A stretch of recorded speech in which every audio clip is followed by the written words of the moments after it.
iyi stage yakubise abantu hasi bamarira hasi. Murabizi ko The Ben yikubise hasi. Murebe n'uyu mubyinnyi, reba hano, reba uyu mubyinnyi wabonye do, urareba nguko ukuntu iyi stage yakubise abantu hasi mu Bugesera. Nyuma yuko The Ben yikubise hasi, Dore na hano yaragiye kongera kwikubita hasi, ariko Imana iramuramira, arahitegereza arabatisha. Reba urebe, araza arasitara arahitegereza aravuga turagahambirwa warunyishe.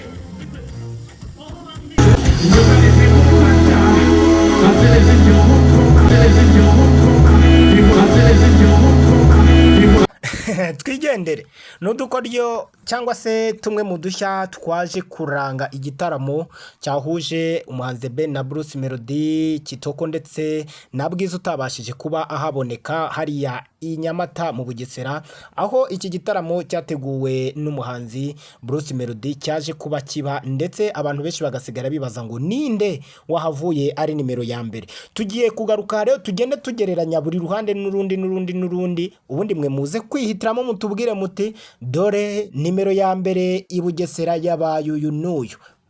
Twagiye duhere kuri uyu muhanzi Bruce Melody, murebe performance ye, murebe uko abafana bamwumvaga, uko bumvikanaga nawe.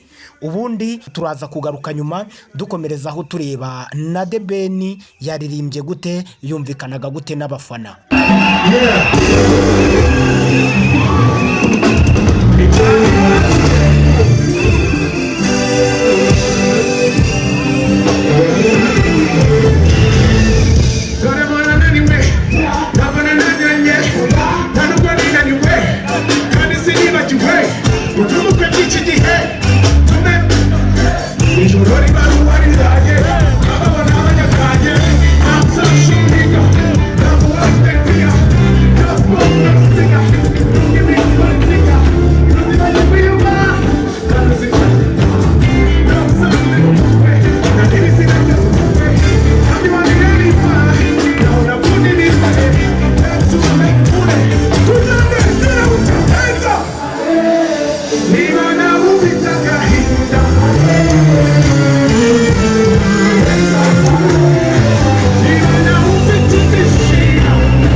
yawe gutya bagira ngo abantu tubone babibone please shiraho itoroshi yawe ubundi Bruce Melody ayibona ahagaze kuri amatara ndashaka kubona lighting flash on flash out flash out zamura zamura zamura zamura zamura tujyane iburyo ibumoso iburyo ibumoso vuga yes amwita Bruce.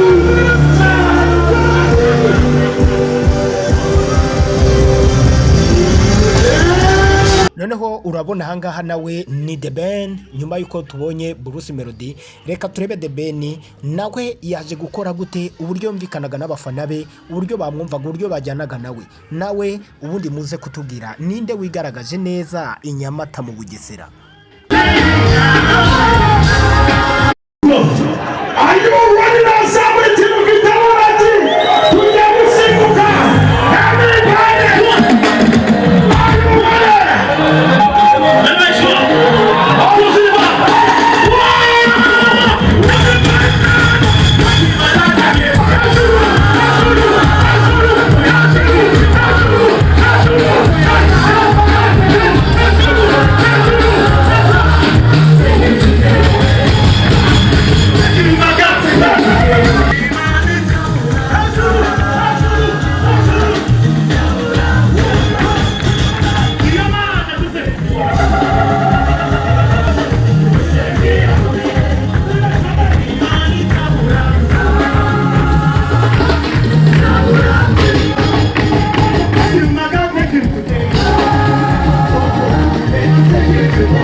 Zamura jani iburyo ibumoso iburyo ibumoso iburyo ibumoso iburyo ibumoso.